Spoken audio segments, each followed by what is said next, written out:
Yang ketiga namanya Injil.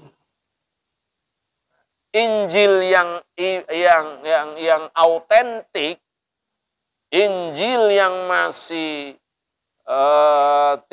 belum ada perubahan-perubahan seperti Injil yang ada sekarang ini, itu dulu ada Bismillahirrahmanirrahim. Menjelaskan tentang sifat-sifat nanti akan datang di akhir zaman seorang laki-laki, sifatnya nanti seperti ini. Dijelasin tuh dalam Injilnya, terutama adalah tentang Allah. Itu Injil yang autentik, Injil yang masih asli. Yang masih asli begitu, Pak. Tapi lalu dengan bagaimana nih dengan Injil-Injil yang ada sekarang?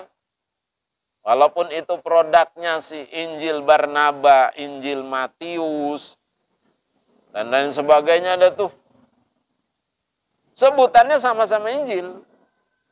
Tapi begitu diakurin dari 4 itu nggak ada yang akur.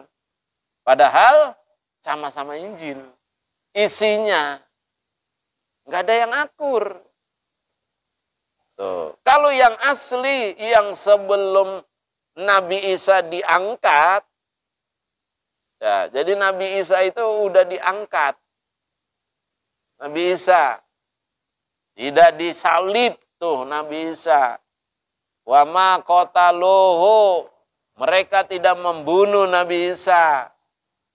Wa ma sholabuhu, begitu juga disalib.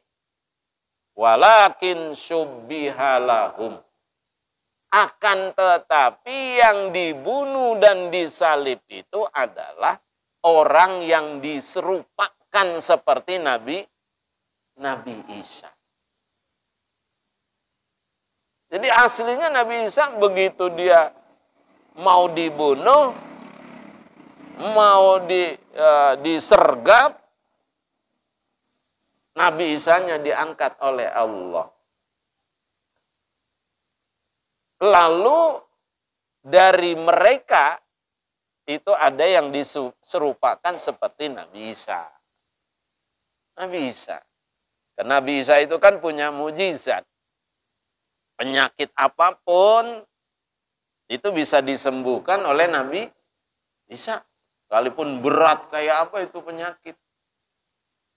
Tuh, penyakit belang, ya, penyakit mata tidak lihat. Asal diusap oleh Nabi Musa, itu langsung lihat. Penyakit belang, itu hilang. Itu mukjizat. Sehingga membuat para tabib, ya, para tabib tuh yang tukang ngobatin, itu merasa tersaingi oleh Nabi Isa. Banyak yang gulung tikar pengobatan tuh.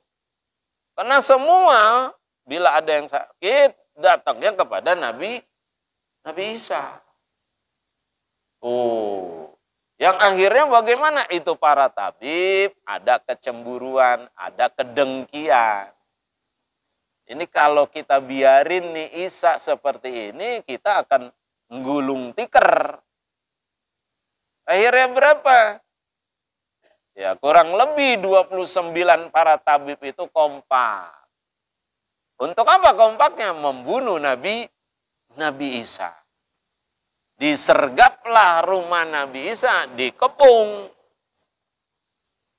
Nah, begitu mereka dengan kompak ingin masuk ke dalamnya, ingin membunuh Nabi Isa yang asli, barrofa'ahullah, diangkat tuh sama Allah Nabi Isa-nya. Nah, sehingga dari mereka itu 29 orang, ada yang diserupakan seperti Nabi Isa.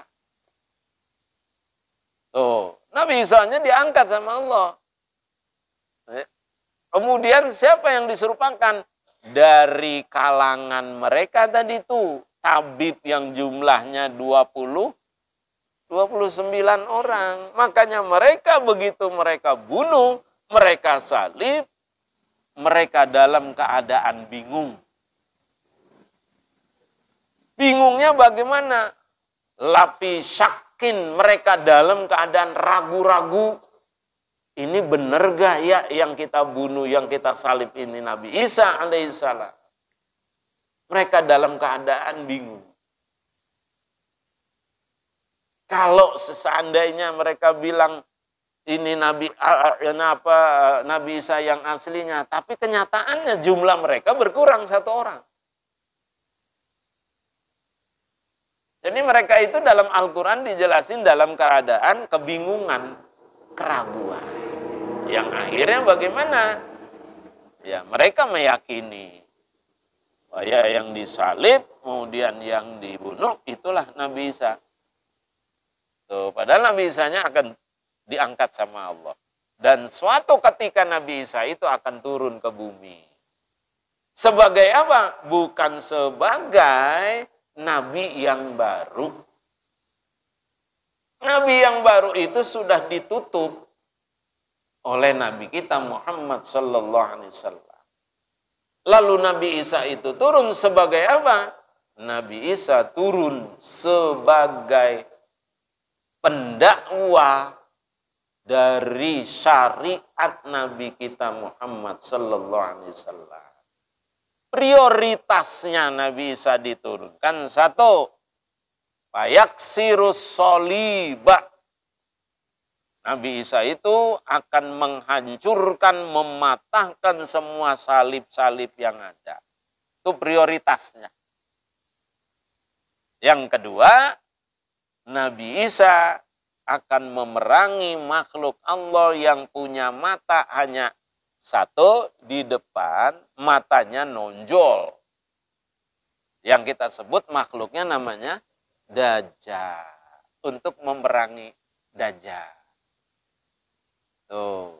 Karena Imam Mahdi sebelum Nabi Isa itu kalah sama Dajjal. Maka jadi utuslah Nabi Isa alaihissalam untuk memerangi Dajjal. Nah, barulah setelah itu ya terjadi yang namanya al-qiyamatul kubra, qamatil qiyamatul kubra. Terjadilah yang namanya kiamat besar. Kiamat besar itu kiamat yang bagaimana? Seperti yang dijelaskan dalam surat Al-Qari'ah. Seperti yang dijelaskan dalam surat Az-Zalzalah. Itu kiamat besar namanya. Ya, wa nufikha idza zulzilatil ardu zilzalaha. Wa akhrajatil ardu athqalaha. Nanti bumi akan mengeluarkan semua isi-isinya naik ke permukaan. Jadi isi dari bumi itu akan muntah. Tuh. Ya, yang namanya itu gunung-gunung yang menjadi pakuknya bumi nanti akan dicabut tuh gunung. Sehingga apa yang terjadi? Maka lautan akan terbedah, airnya naik ke permukaan. Maka terjadilah yang disebut dengan banjir bandang. Ini keadaan yang akan kita alami. Ya, di mana pada saat itu orang-orang dalam keadaan yauma yafirrul mar'u min akhihi. Pada saat itu seseorang akan lari dari saudaranya, dari anaknya. Untuk apa? Mencari tempat yang lebih aman. Itu Nabi Isa nanti akan turun yang terakhir.